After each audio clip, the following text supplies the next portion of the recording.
한 주간 잘 지내셨습니까? 예. 이 땅에 우리의 삶은 딱 한 번뿐입니다. 그래서 우리 모두는 한 번뿐인 이 삶을 잘 살기를 원합니다.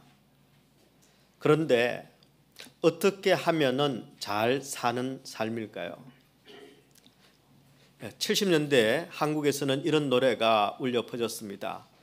잘 살아보세, 잘 살아보세, 우리도 한번 잘 살아보세. 이게 마지막이 중요합니다. 잘 살아보세. 이게 이것까지 해줘야 되는데요. 예, 전부 너도 나도 할 것 없이 잘 살아보세라고 했습니다. 어떻게 살아야 잘 사는 걸까요? 예. 우리도 한번 돈 벌어서 편안하게 살면 그게 잘 사는 삶일까요? 아니면 노후 대책을 잘 세워서 늙어도 걱정 없이 사는 것, 그게 잘 사는 걸까요?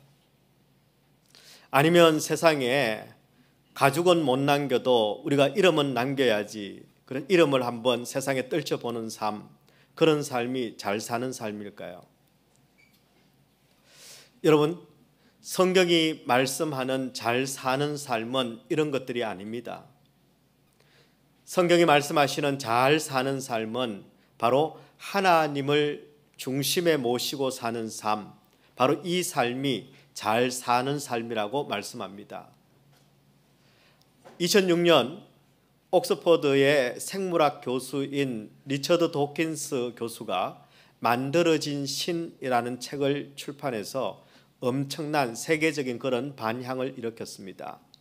원 제목은 The God Delusion입니다. 신이라는 망상으로 직역할 수 있겠죠. 예, 만들어진 신. 신은 망상이라는 것입니다. 그런 책에서 이렇게 이야기합니다. 지구상의 수많은 분쟁이나 문제는 소위 신을 믿는 사람들 때문에 일어난 것이다. 그래서 신이 없는 세상이 진정한 유토피아다라고 주장을 했습니다. 그러자 2년 뒤인 2008년 이 책에 대한 답변, 그리고 이 책에 대한 변정인 도킨스의 망상이라는 책이 나왔습니다. 바로 같은 옥스퍼드 대학에서 학생들을 가르치는 앨리스터 맥그리스 교수가 쓴 책입니다. 그 책의 원 제목은 도킨스 딜루전이라는, 도킨스 딜루전, 거기다 물음표를 딱 찍었습니다. 그런 책이었습니다. The God Delusion, 도킨스 딜루전. 앨리스터 맥그리스 교수도 옥스퍼드 대학에서 자연과학을 전공을 했습니다. 그리고 옥스퍼드 대학에서 역사신학 교수로 그 당시 학장으로 재직하고 있었습니다. 앨리스터 맥그리스 교수는 바로 그 책에서 도킨스에 대해서 이런 언급을 했습니다. 우리들은 똑같은 세상을 보았고 같은 학문을 하였고 같은 경험을 했다. 하지만 하나님에 대해서는 정반대의 결론을 내렸다. 무엇이 이 정반대의 결론에 이르게 하였는가? 이유는 딱 한 가지다. 한 사람은 역사 속에서 하나님을 보았지만 또 한 사람은 역사 속에서 하나님을 보지 못했기 때문이다. 그리고 이것이 두 사람의 영원한 운명을 결정지었다. 하나님을 보는 것과 하나님을 보지 못하는 것은 영원한 운명을 결정짓는 일이라는 것입니다. 여러분, 하나님을 내 삶의 중심에 모시느냐 또 않느냐에 따라서 이런 엄청난 결과를 우리는 맞이하게 됩니다. 이것은 개인의 삶뿐만이 아닙니다. 교회의 운명도 다르게 만들어버립니다. 여러분, 교회 중심에 하나님이 계시는가, 하나님 외에 다른 것이 있는가 하는 것은 교회의 변천사를 보면 우리가 잘 알 수 있습니다. 여러분, 우리 모두가 잘 아는 것처럼 초대교회의 중심은 하나님이셨습니다. 누가 뭐래도 교회의 주인은 하나님이셨고, 그리고 모든 것이 하나님 우선이었습니다. 하나님 우선주의. 그 결과 여러분, 그 수많은 핍박 가운데서도 교회는 교회의 순결을 지켜낼 수가 있었습니다. 그랬는데 그 교회가 여러분 그리스로 히랍 세계로 옮겨가면서 교회 중심은 하나님이 아니라 철학이 되어버렸습니다. 교회의 중심이 로마로 옮겨가면서 교회는 이제 전통과 제도를 만들어내기 시작을 했습니다. 그리고 그 교회가 미국으로 건너오면서 교회의 중심은 물질이 되어버렸습니다. 그 결과 교회는 이제 기업처럼 변해갔습니다. 규모와 숫자라는 사이즈로 교회를 등급화합니다. 그리고 성과물을 만들어내야 하는 경영 원리로 교회를 만들어갔습니다. 여러분, 그 결과 복음의 순결성은 희미해졌습니다. 그리고 낮아지고 죽어지는 십자가의 신앙은 점점 교회의 중심에서 밀려나기 시작했습니다. 여러분, 지금 미국에서 가장 큰 교회의 담임 목사님이 공중파 대담 프로그램에 나와서 예수가 아니라도 구원의 길이 있다라는 것을 버젓이 이야기하는 그런 미국 교회의 실상을 우리는 목격했습니다. 하나님이 중심이 아닌 교회, 하나님이 중심이 아닌 성도들이 만들어낸 이런 어처구니 없는, 그러나 너무나도 뼈아픈 그런 현실입니다. 여러분, 2025년 우리 얼바인 사랑의 교회는 다시 복음으로 돌아가자라는 표현을 가지고 있습니다. 다시 복음으로. 여러분, 우리가 다시 복음으로 돌아가자는 이유는 바로 이것 때문입니다. 그리고 우리가 지금 40일 특별 새벽 기도를 하고 있습니다. 이 사순절 특별 새벽 기도를 하는 이유도 여러분, 우리가 하나님을 중심에 모시기 위해서입니다. 다른 교회는 안 하는데 우리는 한다, 그런 자랑이나 성과물을 내자는 게 아닙니다. 다시 복음으로, 다시 십자가 앞으로, 다시 하나님을 내 삶의 중심에, 우리 교회의 중심에 모시자고 하는 뜻입니다. 여러분, 지금 여러분의 삶의 중심은 무엇입니까? 지금 우리 얼바인 사랑의 교회의 중심은 무엇입니까? 만약 내 삶의 중심이 하나님이 아니라면, 만약 우리 얼바인 사랑의 교회의 중심이 하나님이 아니시라면 우리는 우리의 삶의 중심 무게를, 그리고 우리 교회의 중심추를 다시 하나님께로 옮겨와야 합니다. 여러분, 하나님이 중심에서 밀려난 교회, 하나님이 중심에서 밀려난 성도는 여러분 절대 세상을 이길 수 없습니다. 부끄러운 삶을 살 수밖에 없다는 것입니다. 저는 이런 맥락에서 오늘 주신 본문을 여러분과 함께 살펴보려고 합니다. 과연 하나님이 중심이 되는 교회, 하나님이 중심이 되는 삶을 살려면 무엇이 필요한지를 여러분과 함께 정리하려고 합니다. 바라기는 저와 여러분 모두가 하나님을 내 삶의 중심에 모시고 이 땅뿐만 아니라 영원한 세상 가운데서도 정말 잘 살게 되는 그런 축복 인생이 되기를 우리 주님의 이름으로 축원합니다. 자, 그렇다면 하나님을 중심에 모시고 사는 그런 잘 사는 인생이 되려면 우리에게 무엇이 필요할까요? 첫 번째, 하나님을 중심에 모시고 잘 사는 인생이 되려면 하나님의 계획을 알아야 합니다. 하나님의 계획을 알아야 합니다. 여러분, 당연한 이야기입니다. 역사의 주인 되시는 하나님의 계획을 모르면서 우리가 어떻게 잘 살 수 있겠습니까? 오늘 본문의 말씀은 북이스라엘의 역사를 바꿀 지금 계획을 가지고 계시고 그것을 지금 실행하고 계시는 하나님의 이야기입니다. 열왕기하 9장부터 11장까지는 북이스라엘에서는 엄청난 격동기입니다. 하나님께서 왕조를 바꾸시기 때문입니다. 하나님은 지금 북이스라엘의 역사의 수레바퀴를 지금 바꾸고 계십니다. 그런데 이 계획을, 이 하나님의 의도를 지금 알아채는 왕이 한 명도 없습니다. 왜 몰랐을까요?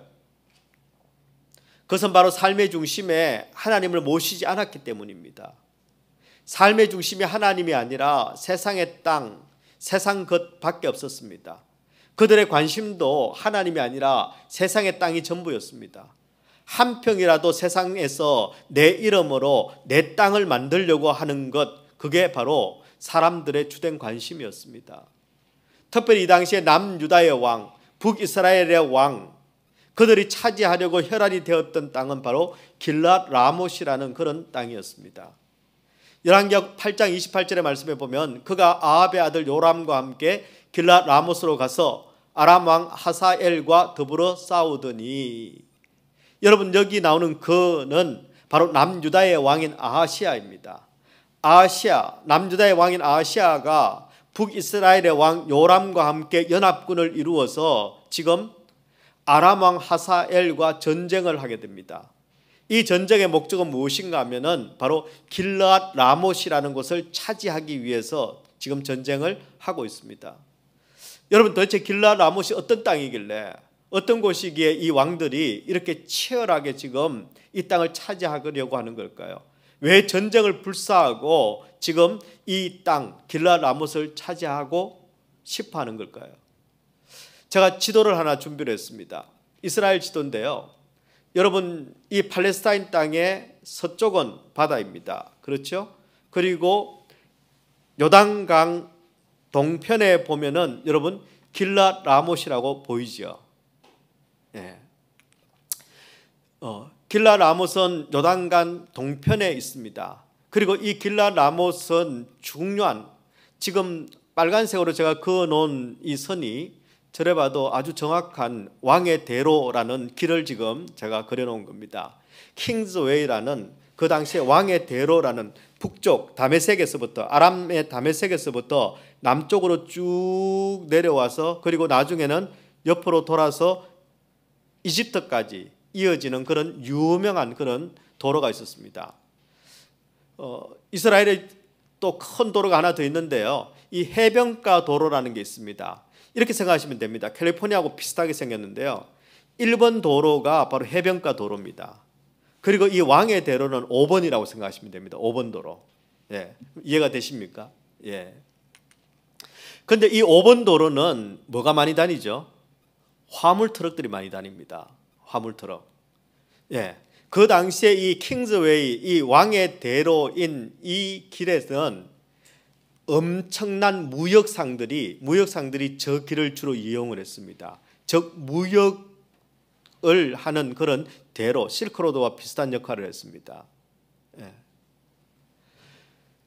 무역을 하는 대상들이 움직이는 곳이기 때문에 막대한 돈이 그리고 막대한 이권이 흘러가는 그런 아주 전략적인 요충지였습니다. 그 핵심, 그 중심에 길르앗 라못이라는 도시가 있었습니다.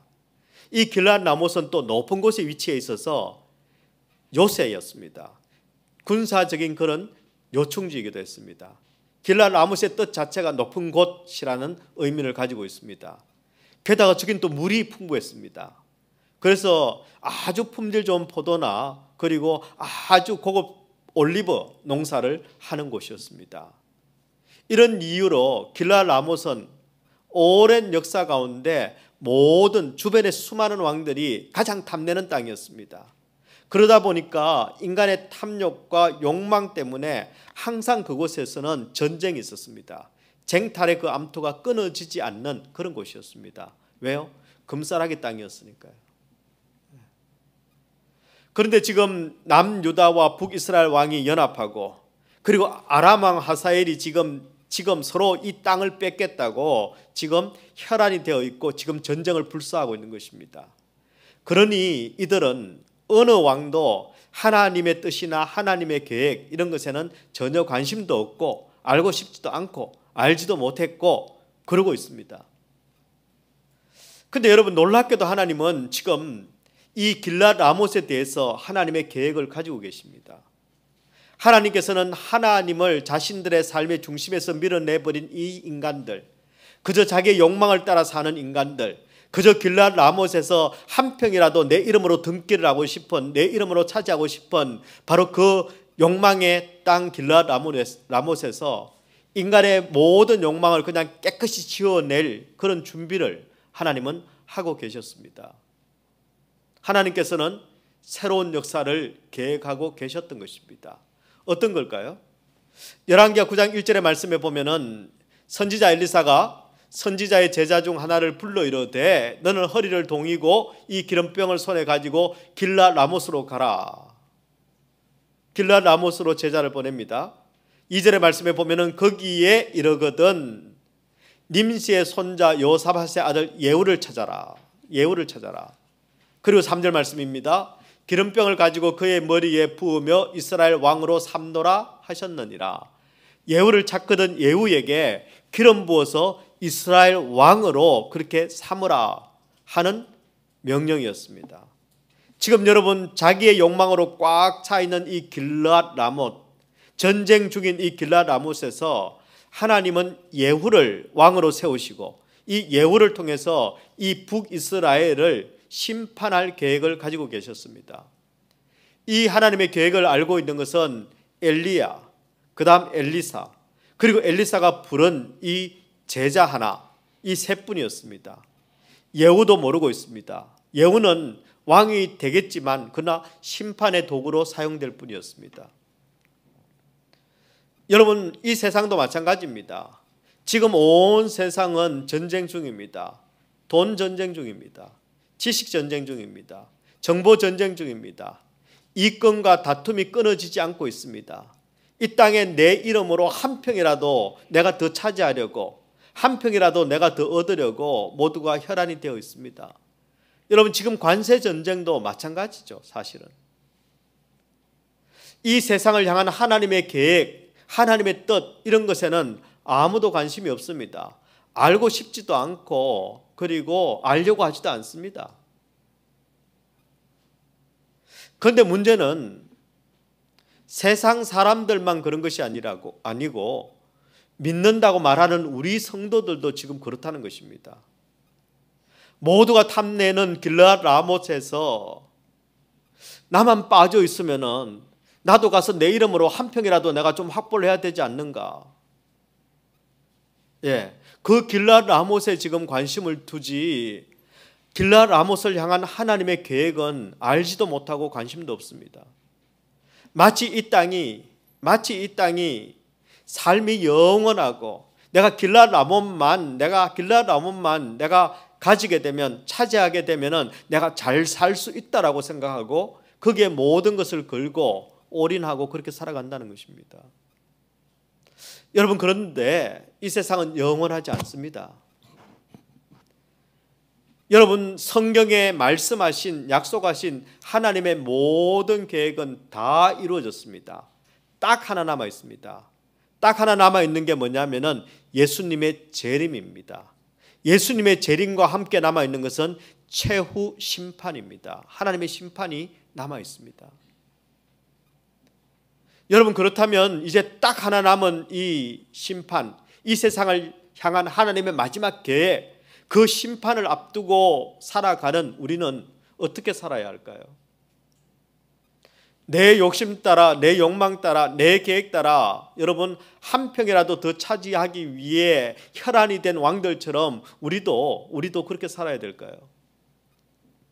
아니면 하나님의 계획을 알고 하나님을 기다리는 그 지혜로운 다섯 처녀들처럼 그렇게 살아야 될까요? 여러분, 지금 여러분들이 차지하고 싶은 것, 여러분들이 원하는 것, 여러분이 가지고 싶은 것, 바로 그 길르앗 라못은 무엇입니까? 어떤 것들입니까? 여러분은 길르앗 라못에 대해서 어떤 계획을 지금 가지고 있습니까? 여러분, 우리는 확인해 봐야만 합니다. 내가 지금 하려고 하는 그 일, 내가 가지고 싶은 그 무엇, 그리고 그 계획 속에 정말 하나님이 계시는가? 하나님이 중심에 계시는가? 그걸 여러분 확인해야만 합니다. 하나님이 그 일에, 그 계획 가운데 중심이 되신다면 여러분, 우리에게 고난은 있을지 모르지만 우리는 실패할 수 없습니다.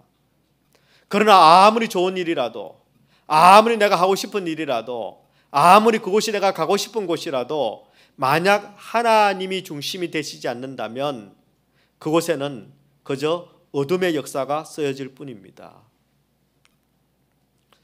여러분이 지금 온 마음과 뜻을 다해서 모든 것을 다 쏟아 부어 넣고 있는 그 일, 그 계획, 그 생각, 여러분, 그것을 향한 하나님의 계획은, 하나님의 생각은 어떠신지 여러분 우리가 정확하게 알아야 합니다. 그리고 내 욕심 따라, 내 생각 따라, 내 욕망 따라 사는 인생이 아니라 하나님의 뜻과 하나님의 계획에 따라 살아가는, 그래서 진짜 잘 사는 그런 축복 인생들이 되시기를 우리 주님의 이름으로 축원합니다. 두 번째입니다. 하나님을 중심에 모시고 잘 사는 인생이 되려면 하나님의 계획에 순종해야 합니다. 여러분, 하나님의 계획을 아는 것은 너무너무 중요한 일입니다. 하지만 그만큼 하나님의 그 계획에 순종하는 일도 중요합니다. 여러분, 하나님께서는 오래전부터 이 아합의 가문 오므리 왕조를 끝을 낼 심판하실 계획을 가지고 계셨습니다. 그리고 이제 그 다음으로 예후 왕조를 예후를 통해서 여러분 새로운 왕조를 세우실 계획을 가지고 계셨습니다. 하나님은 엘리야에게 말씀하셨습니다. 그리고 엘리야는 엘리사에게 전달했습니다. 엘리사는 지금 제자 중 하나를 불러서 이 계획을 지금 전달하고 실행하고 있습니다. 여러분, 사실 이 오므리 왕조는 44년 동안 북이스라엘을 통치한 아주 막강한 최고의 막강한 왕조였습니다. 하나님 앞에서 못된 짓을 많이 하긴 했습니다. 패역한 왕조였습니다. 하지만 경제적으로 군사적으로는 가장 북이스라엘이 가장 강하고 가장 잘 사는 나라를 만들었습니다. 즉 부국강병을 이루었습니다. 그러니 감히 이 왕조를 바꾸겠다 이런 생각은 추호도 할 수가 없습니다. 하나님이 아니시면 누구도 손댈 수 없는 그런 왕조였습니다. 여러분, 한때 요즘도 그런 것 같습니다. 정치권에서 가끔 이런 말이 나돌죠. 살아있는 권력에는 손을 대면 안 된다. 그런데 누가 감히 나설 수 있겠습니까? 아무리 하나님의 계획, 하나님의 뜻이라고 하더라도 여러분, 하나님의 계획에 동참하는 것, 하나님의 계획에 순종하는 것, 그것은 쉬운 일이 아닙니다. 그런데 오늘 본문의 말씀에 보면은 무명의 한 제자, 한 신학생이 하나님의 이 계획 가운데 순종을 합니다. 다시 1절에서 3절 말씀을 한번 볼까요? 선지자 엘리사가 선지자의 제자 중 하나를 불러 이르되 너는 허리를 동이고 이 기름병을 손에 가지고 길랏 라모스로 가라. 거기에 이르거든 nim시의 손자 여호사밧의 아들 예후를 찾아 기름병을 가지고 그의 머리에 부으며 이르기를 여호와의 말씀이 내가 내게 기름을 부어 이스라엘의 왕으로 삼노라. 이렇게 전하라. 여러분, 지금 북이스라엘의 왕은 요람 왕입니다. 버젓이 살아 있습니다. 특별히 남유다인 아시아와 지금 연합하고 있습니다.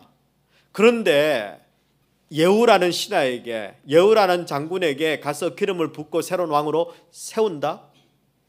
예, 이것은 여러분 죽음을 각오하고 하는 일입니다. 아무리 하나님께서 말씀하셨다 하더라도 이것은 순종하기가 힘든 일입니다. 만약 이 일이 실패로 끝나면 자신이 죽을 수도 있습니다. 자신만 죽는 게 아닙니다. 온 집안이 다 몰살당할 겁니다. 그리고 설사 기름 부었다 하더라도 여러분 그 다음에 다 알려지게 되면은 또 몰살당할 수밖에 없습니다.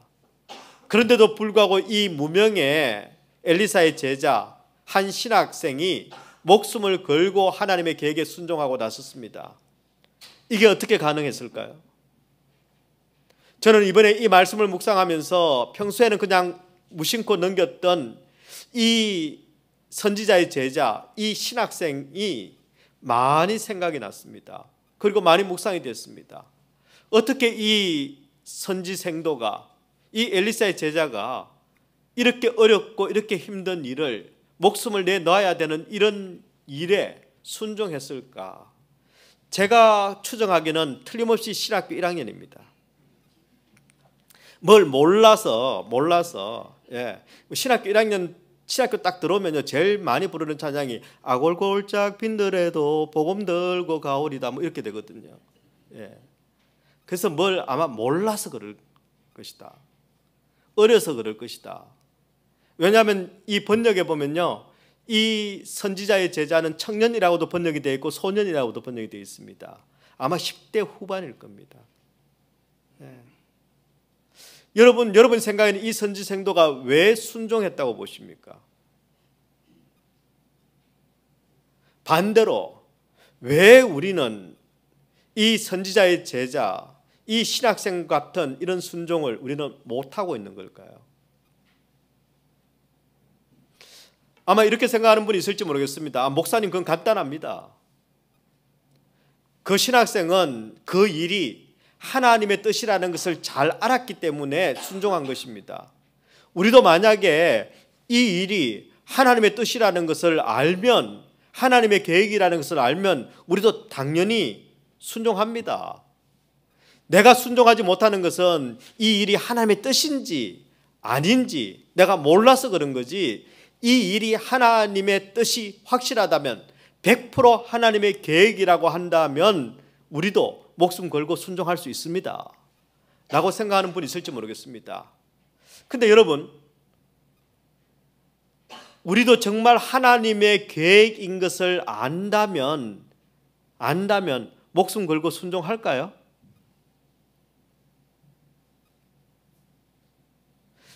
여러분, 지금 여러분이 순종을 하지 못하는 이유는 하나님의 뜻, 하나님의 말씀, 하나님의 계획을 여러분 몰라서 순종을 안 한 건가요? 어떻게 생각하십니까? 내가 지금 순종하지 못하는 일이 있습니다. 그렇다면 그 일이 하나님의 뜻인지 아닌지 아리송해서 여러분 순종하지 않는 겁니까? 잘 몰라서 순종하지 않는 겁니까? 예, 그런 일이 있을 수 있습니다. 하지만 대부분 내가 순종하지 못하는 일은 내가 몰라서가 아닙니다. 압니다. 아는데 안 됩니다. 왜 안 됩니까?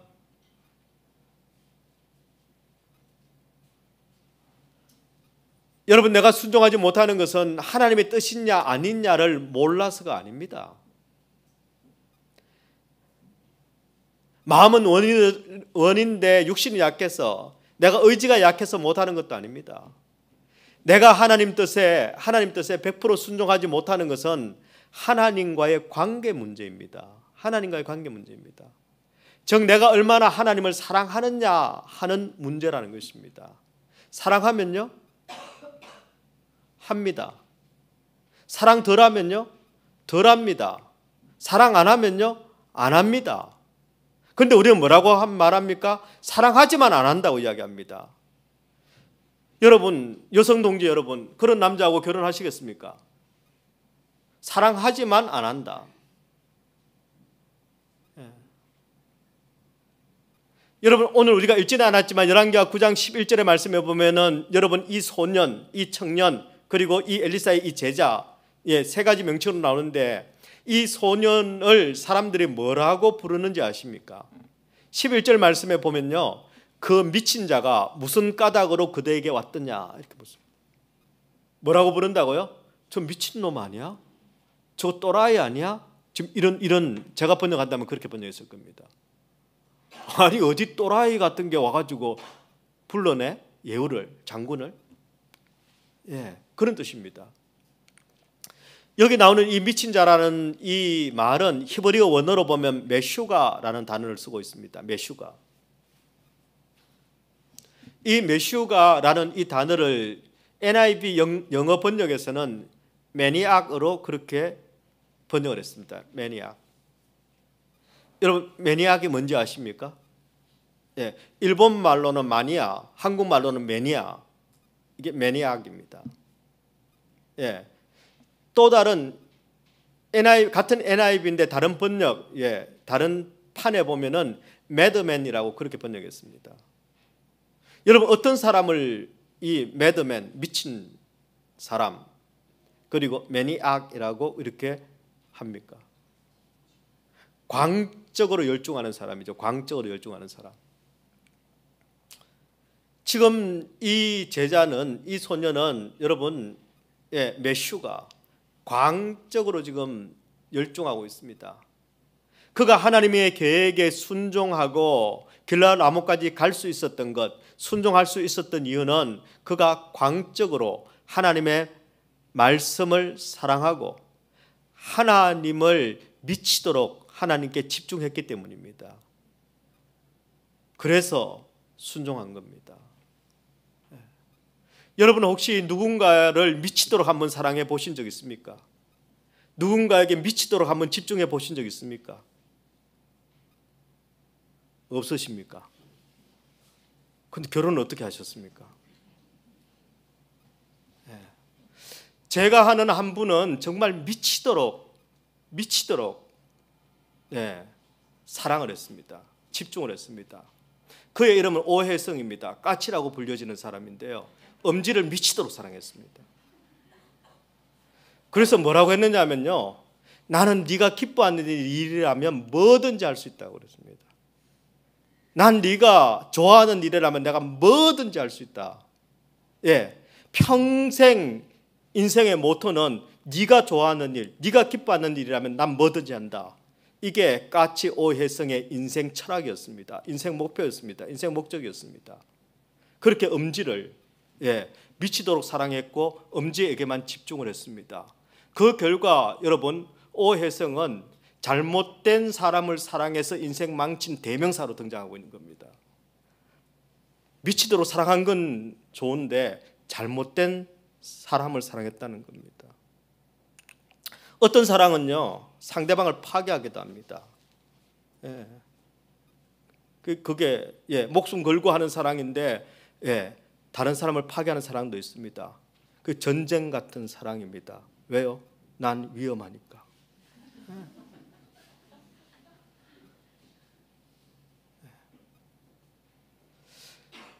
제가 아는 분 중에 이런 사람들, 오혜성이나 임재범과는 비교도 할 수 없는 그런 사랑을 한 사람이 있습니다. 그게 누군지 아십니까? 바로 하나님이 하셨습니다. 하나님이 우리를 광적으로 사랑하셨습니다. 미치도록 우리에게 집중하셨습니다. 그래서요, 얼마나 집중했느냐면, 얼마나 미치도록 사랑하셨느냐면은 자기의 하나밖에 없는 아들을, 우리를 살리겠다고 내어주신 분이 바로 하나님이십니다. 좀 죄송한 표현이지만 저는 이렇게 번역을 합니다. 이건 사실은 미친 사랑입니다. 도저히 납득이 되지 않는, 이해할 수 없는 그런 사랑입니다. 여러분, 프랜시스 첸이라는 목사님이 있습니다. 이 남가주에서 활동하는 분입니다. 태어날 때 이 프랜시스 첸을 출산하다가 어머니가 돌아가셨습니다. 그 새어머니와 함께 사는데 여러분, 새어머니가 9살 때 교통사고를 당해서 그만 또 소천했습니다. 그리고 3년 뒤에 12살 때 아버지가 암으로 소천했습니다. 12살에 천의 고아가 된 겁니다. 12살에. 그런데 이 프랜시스 첸을 붙잡아 준 것이 바로 하나님의 사랑이었습니다. 이 프랜시스 첸이 쓴 책이 크레이지 러브라는 게 있습니다. 크레이지 러브. 크레이지 러브. 하나님의 그 미친 사랑이 이 12살짜리 프랜시스 첸을 붙잡아 준 겁니다. 그리고 그는 이렇게 이야기합니다. 하나님의 사랑을 알면 하나님을 사랑하게 된다. 하나님의 사랑을 안다면 하나님을 사랑한다. 그런데 어떻게 사랑하느냐? 크레이지 러브. 미친 듯이 하나님을 사랑한다. 미친 듯이 하나님을 사랑한다. 이렇게 한 것입니다. 여러분 기억하십시오. 순종은 사랑입니다. 하나님을 사랑하는 사람이 순종할 수 있습니다. 여러분, 하나님을 많이 아는 사람, 하나님을 많이 아는 사람은 내가 알면 하지, 몰라서 못했지. 아닙니다. 많이 알기만 하는 사람은 핑계가 많습니다. 순종이 많은 게 아니라 많이 아는 사람, 똑똑한 사람은요, 핑계가 많습니다. 핑계가 많은 이유가 뭡니까? 아는 만큼 하나님을 메슈가로, 매니악으로 사랑하지 않기 때문입니다. 여러분, 우리 대부분은 우리가 아는 만큼만 하나님을 사랑한다면 아마 세상이 뒤집어질 겁니다. 저는 저와 여러분이, 우리 얼바인 사랑의 교회가 우리 하나님을 사랑하는데, 귀양 사랑하는데 메슈가의 사랑, 매니악의 사랑, 이 사랑으로 하나님을 사랑하는 그런 하나님의 자녀들이 되기를 주님의 이름으로 축원합니다. 적어도 우리 하나님은 엄지보다는 사랑받으시기에 합당하신 분이십니다. 여러분 지금 이 시대는 역사의 큰 변화 앞에 와 있습니다. 우리 하나님께서 인류 역사의 마지막 수레바퀴를 이제 마지막 한 바퀴를 지금 돌리고 계십니다. 하나님은 왕조가 아니라 한 나라가 아니라 인류 전체를 이제는 다 바꿀 계획을 가지고 계십니다. 여러분 요즘은 믿지 않는 사람들이 더 그럽니다. 아 이거 말세다 말세. 종말이다 종말. 예. 모두가 지금 말세라고 이야기합니다. 이제 세상은 끝이라고 이야기합니다. 바로 이럴 때 특별히 우리는 하나님이 이 세상을 마무리하시는 끝을 내시는 그리고 심판하시는 하나님의 그 계획이 무엇인지를 말씀을 통해서 이미 알고 있는 사람들입니다. 하나님의 세세한 계획은 다 알지 못해도 하나님께서 반드시 심판하신다는 이 하나님의 큰 계획을 이미 알고 있는 사람들입니다. 그렇다면 지금 내 삶의 중심은 어디에 있어야 될까요? 길앗 라못 그곳에 있는 금싸라기 땅 이권 거기에 우리가 관심을 두어야 할까요? 아니면 길앗 라못에 이제 쏟아질 하나님의 심판 거기에 우리가 관심을 가져야 될까요? 여러분 지금 우리가 살고 있는 이 땅이 심판받을 땅이라는 것을 우리는 알아야 합니다. 그래서 땅을 사랑하고 땅에 속한 자로 살아가는 것이 아니라 하나님을 사랑하고 하나님께 속한 자로 살아가야 우리는 잘 살 수 있고 그리고 영원히 잘 살 수 있다는 것입니다.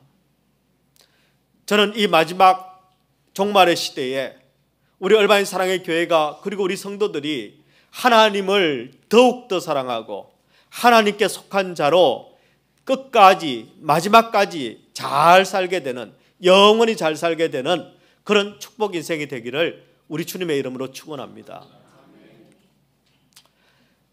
하나님을 그 삶의 중심에 모신 그래서 고난 중에도 마침내 승리한 한 사람을 여러분에게 소개하겠습니다. 바로 한국총신대학교의 이재서 교수입니다. 그분이 쓴 책이 몇 해 전에 쓴 책이 아름다움은 마음의 눈으로 보인다입니다. 아름다움은 마음의 눈으로 보인다. 예. 이분이 38년 동안 쓴 일기를 가지고 다시 이 책을 펴내게 됐습니다. 그런데 이 일기는 점자로 된 일기책입니다.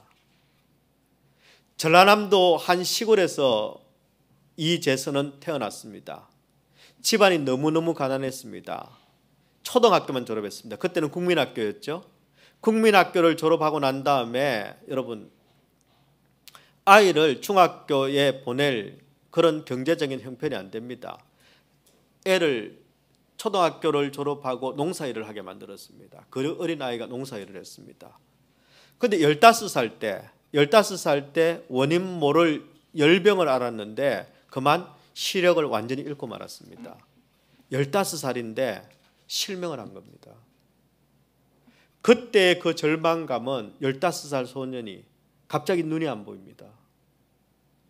평생을 이제는 이렇게 살아가야 합니다. 그 절망감은 이루 말할 수가 없었습니다.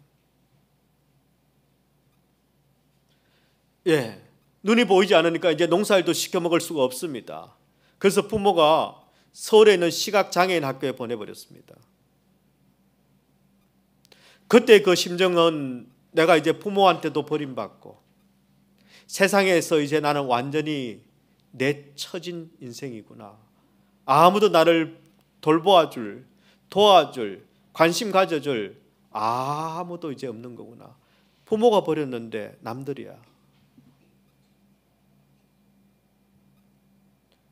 이제는 천에 아무도 도와줄 사람도 없고 가진 것도 없는, 그런데 몸이라도 멀쩡하면 좋은데 여러분 시각이 없는 그런 중증 장애인입니다.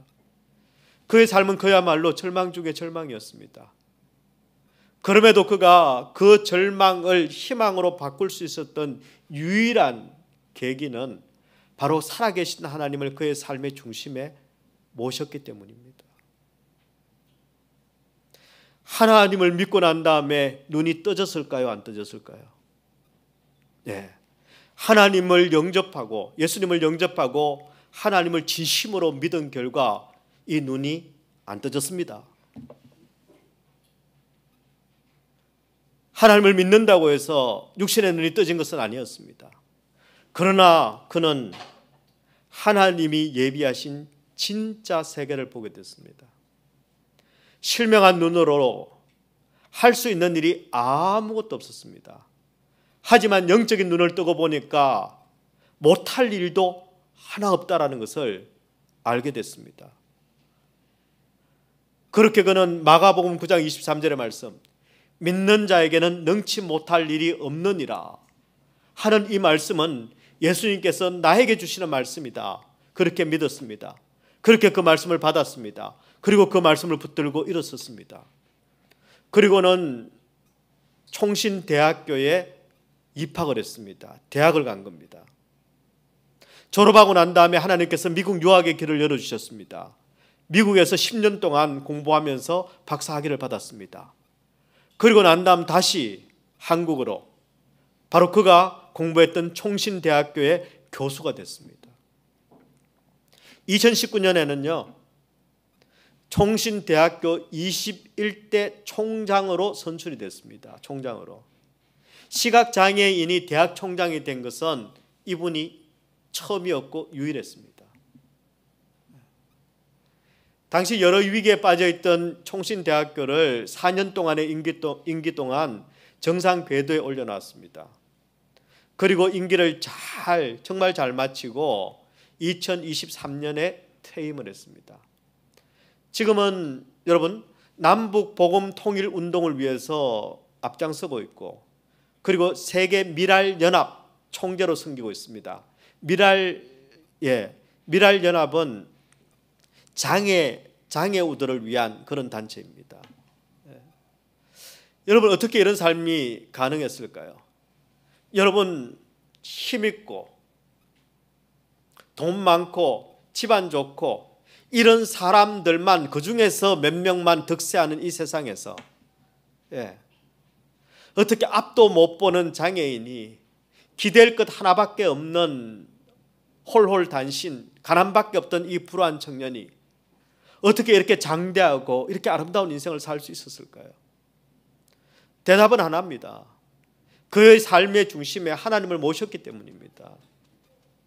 비록 앞을 못 보는 중증 장애자였지만 믿음의 눈으로 하나님을 바라보았고 그리고 모든 장애와 모든 고난을 그 믿음으로 그는 이겨냈기 때문입니다. 여러분 그래서 인생이 잘 사는 길은 내 능력에 달려 있는 게 아닙니다. 인생이 잘 사는 길은 내 지식에 달려 있는 것도 아닙니다. 알면 뭐 얼마나 압니까? 이제는 뭐 인수분해도 2차까지밖에 못 하잖아요. 인생이 잘 사는 길은 여러분 위대하신 하나님께 나를 맡기는 것입니다. 하나님을 내 삶의 중심에 모시는 것입니다. AI가 있다고 해결되는 게 아닙니다. 하나님을 내 삶의 중심에 모셔야 합니다. 지금 여러분 약하면 먹히고 강하면 먹는 약육 강식이 판치는 세상입니다. 아무리 적당하게 여러분 위장하고 있다 하더라도 결국은 잘난 사람이 이기는 적자 생존의 원리로 돌아가는 게 이 세상입니다. 모두가 여러분 그럴듯하게 교양 있게 사는 것 같지만 그저 내 마음속에 있는 길랄 라못 그거 한 평이라도 차지하려고 요 한 평이라도 내 이름으로 등게 하려고 지금 서로 싸우고 혈안이 되어 있는 것이 이 세상입니다.